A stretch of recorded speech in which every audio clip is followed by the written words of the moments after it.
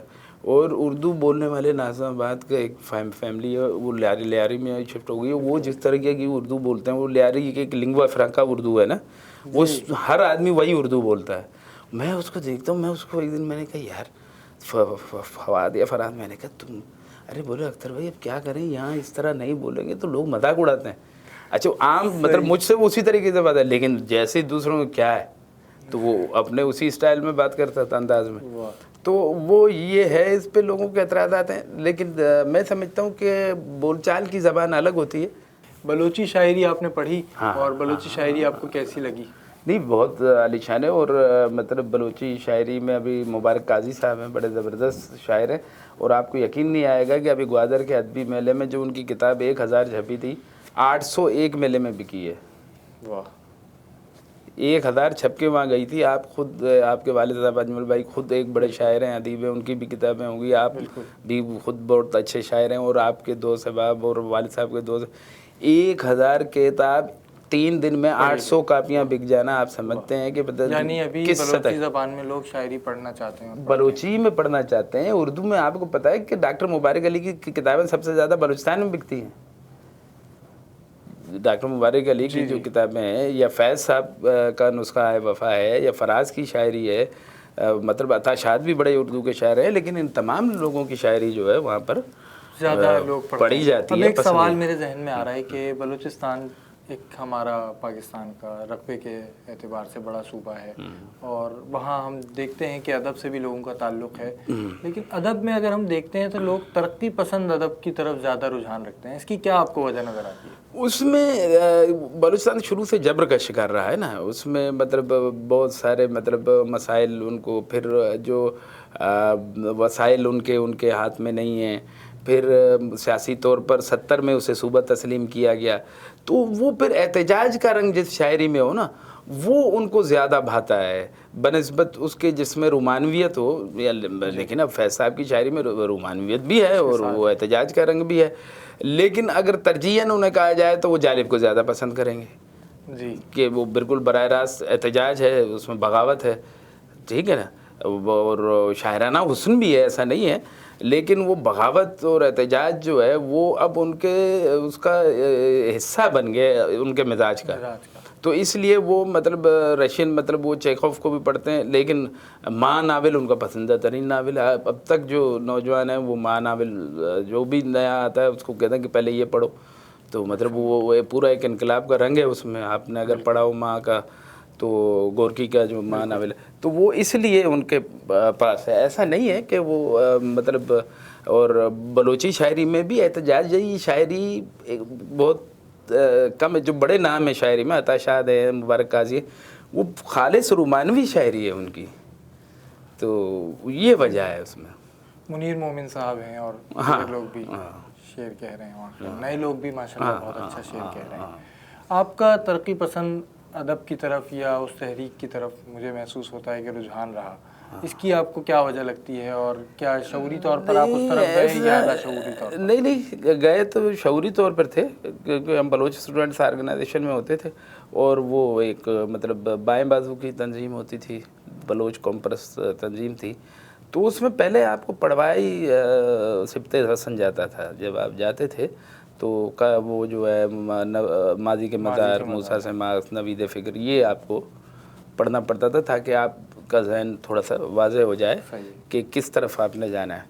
لیکن یہ ترقی پسند تحریک کے تو بڑے احسانات ہیں ہمارے اس پہ، مطلب منشی پریم چند سے لے کر اور جو ہے دوسرے ہندوستان کی اگر آپ آزادی کی اس کو لے لیں تو ہندو شعراء نے جس طریقے سے بر صغیر کے بارے میں، جو بر عظیم کے بارے میں جس طرح کا کہا ہے، انگریز سامراج استعمار کے خلاف، پھر خلافت تحریک کی حمایت میں، اس کے علاوہ جو ہے جو مسلمانوں کے دور کے بارے میں، جو حکمران جن کو جو مشہور تھے ان کے بارے میں، پھر مذہب کے بارے میں، نبی کریم صلی اللہ علیہ وسلم کے بارے میں، امام حسین علیہ السلام اور جو ہے واقعہ کربلا کے بارے میں جو کچھ انہوں نے لکھا ہے. تو وہ ترقی پسندی کا مطلب یہ تو نہیں ہے نا کہ آپ ان تمام چیزوں سے آپ حسن کو، مطلب آپ حسن سے کیا مطلب صرف نظر کیسے کر سکتے ہیں؟ خوبصورتی سے اب امیر کہتا ہے کہ ناز کی اس کے لب کی کیا ہے، لب کی کیا کہیے، پنکھڑی گلاب کی سی. اب یار اب اس شعر کا کیا، آپ اس کا کیا مطلب متبادل کیا لائیں گے؟ اتنا خوبصورت شعر ہے کہ آپ مطلب ناز کی، لب کی اور پھر پنکھڑی، تو یہ ساری چیزیں تو اس طرح ہے. ترقی پسندی کا مطلب قطعاً یہ نہیں ہے کہ آپ باقی ادب کو رد کر کے اور صرف جو ہے نعرے بازی پہ آ جائیں. نعرے بازی اور مطلب شاعری میں بڑا فرق ہے نا، وہ تو اس میں نمایاں فرق ہے، لیکن کہیں کہیں آپ کو نعرے بازی کی ضرورت پڑتی ہے. صحیح ہمیں. لیکن ناظرین کرام، یہاں ایک وقفے کی ضرورت پڑ رہی ہے. چاہتے تو نہیں ہے کہ گفتگو کا سلسلہ ٹوٹے، یہاں سلسلہ ٹوٹ رہا ہے، اسے جوڑیں گے. ایک وقفے کے بعد ہمارے ساتھ رہیے.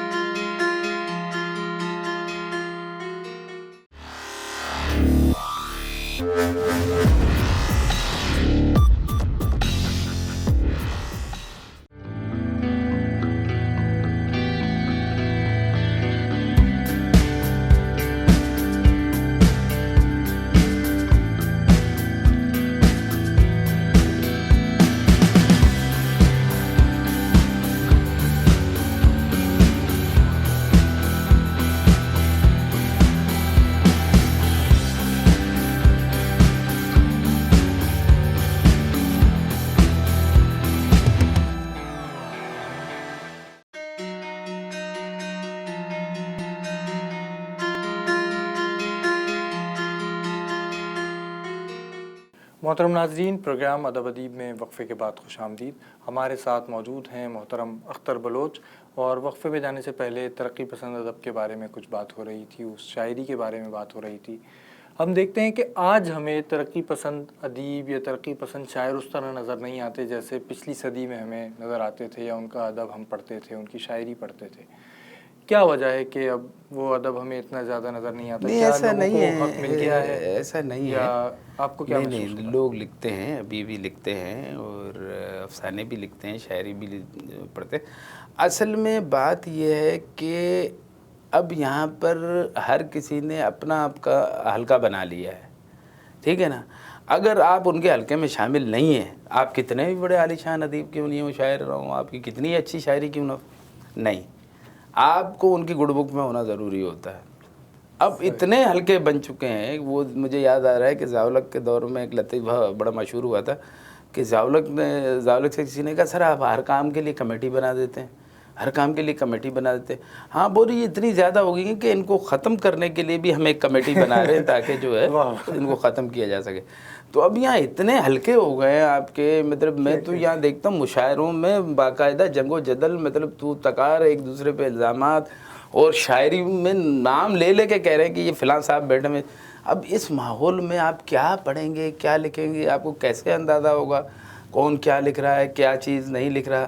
اب آپ ایک طرف جا رہے ہیں تو ابھی تو مطلب آپ سر سید احمد خان کو بھی ملا دیتے ہیں کہ وہ ترقی پسند تحریک سے ملا دیا سر سید احمد خان کو, حالانکہ وہ عورتوں کی تعلیم کے سخت خلاف تھے. انہوں نے تو کبھی عورتوں کی تعلیم کی بات ہی نہیں کی. تعلیم کی بات کی, عورتوں کی تعلیم کی تو انہوں نے کبھی بات نہیں کی. تو اب یہ ساری چیزیں ہیں, وہ لوگ لکھ رہے ہیں. اور اصل مسئلہ یہ ہے نا کہ ترجمے کی جو صنف ہے نا وہ انکا ہوتی جا رہی ہے, وہ غائب ہو رہی ہے.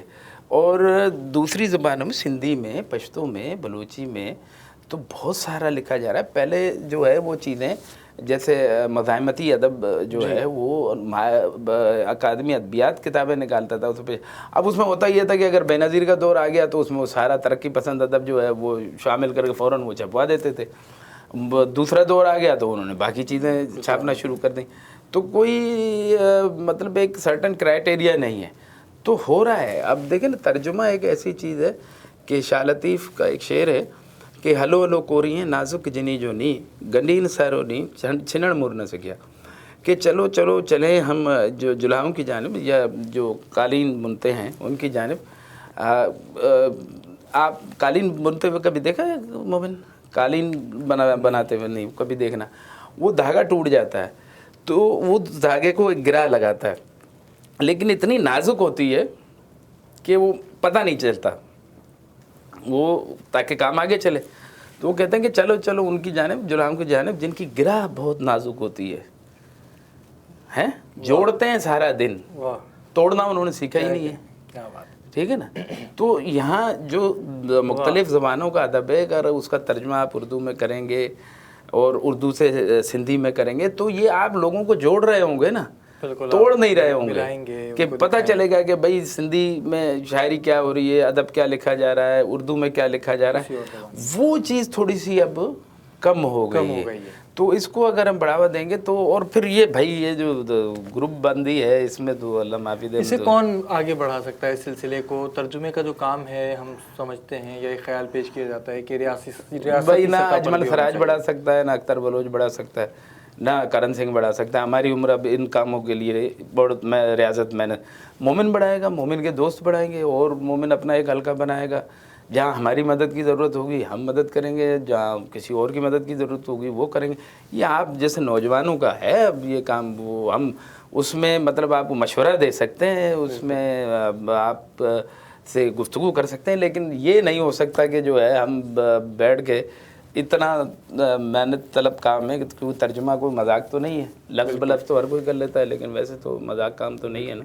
یہ میں نے 1-2 کتابوں کے تراجم کیے تھے سندھی سے اردو میں, بہت وقت صرف ہوتا ہے. ابھی ہم کراچی کی طرف بڑھتے ہیں. اور کراچی آپ نے جو کتابیں لکھی آپ کا حوالہ بنی اور بہت اچھے انداز میں آپ نے انہیں پیش کیا. کراچی جب آپ آئے اور کراچی میں جو وقت گزرا وہ کیسا تھا, اور کراچی کا ادبی ماحول آپ کو کیسا لگا؟ میرپور خاص کا تو ہم نے ماحول دیکھا اور آپ نے اس کا, حیدرآباد کا بھی بڑا اچھا ماحول تھا. مرزا سلیم بیگ وغیرہ, وقار احمد وقار ہمارے دوست تھے. عنایت علی خان صاحب سے بھی حیدرآباد میں, بعد میں تو وہ بھی کراچی منتقل ہو گئے تھے, تو ان سے بھی بڑا اچھا رابطہ رہا. کراچی میں میری وجہ شناخت تو کرانچی والا بنی.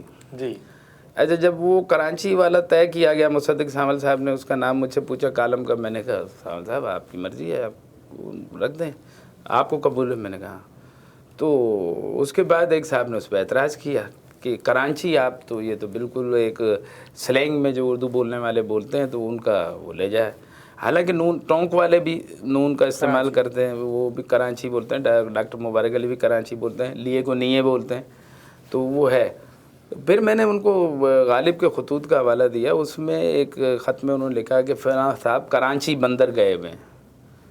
تو میں نے کہا غالب سے بڑی صنعت تو کوئی نہیں ہے. جب غالب نے کراچی کو کرانچی لکھا ہے تو اب میں تو اس کو کراچی نہیں کہوں گا. اردو میں جب غالب نے کرانچی لکھ دیا تو بات ختم ہو گئی. تو وہ جب صحافت تو ختم ہو گئی تھی یہاں کہ میں human rights commission of Pakistan کا صوبائی رابطہ کار تھا, تو پریس کلب بھی جانا کم ہی ہوتا تھا. کام اتنا ہوتا تھا اس میں انسانی حقوق کی پامالیوں کو رپورٹ کرنا اور اس پہ رپورٹیں بنانا, تو وہ اس میں ادب اور شاعری وائری اس طرف کا رجحان کم ہی تھا.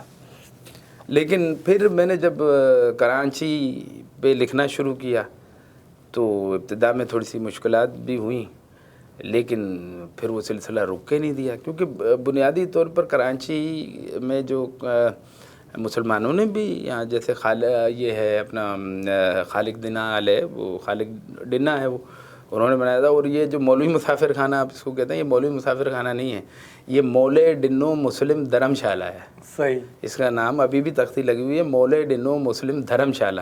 یعنی اس وقت مسلمان بھی مسافر خانے کو دھرم شالہ ہی کہتے تھے.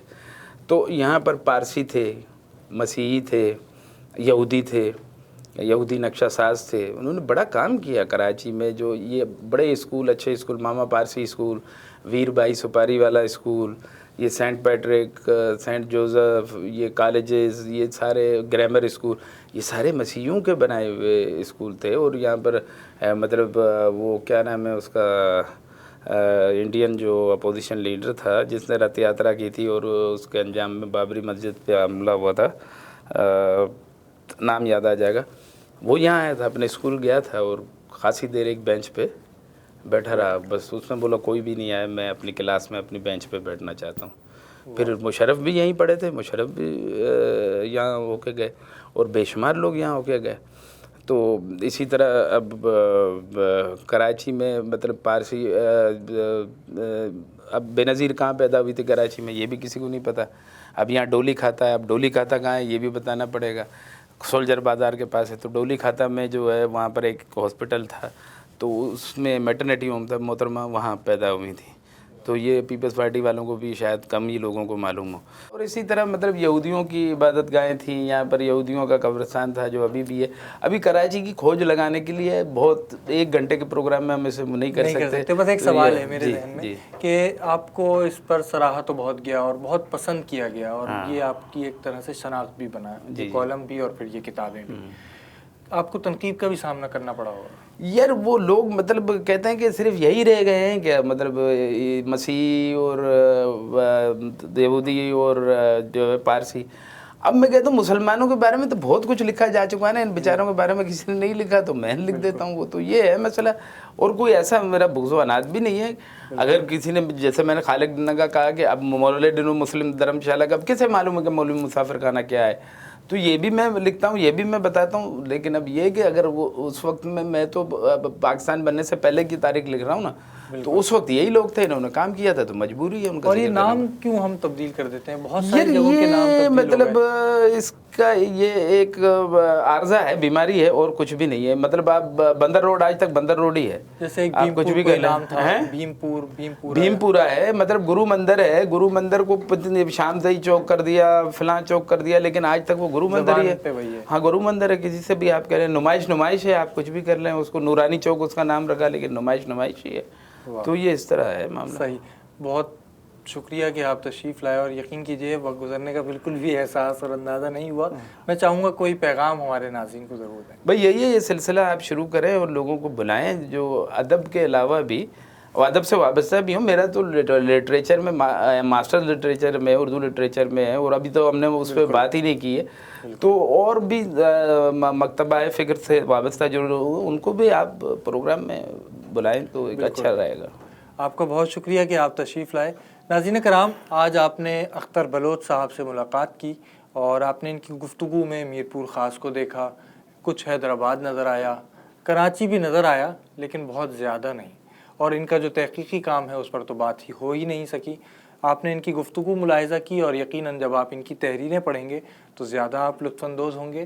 ہم آئندہ بھی ایسی ہی ادبی شخصیات کو آپ سے ملواتے رہیں گے، اس امید اور دعا کے ساتھ کہ ادب اور ادیب ترقی کرتے رہیں. آپ کا میزبان عبدالرحمن مومن اجازت چاہتا ہے. اللہ حافظ.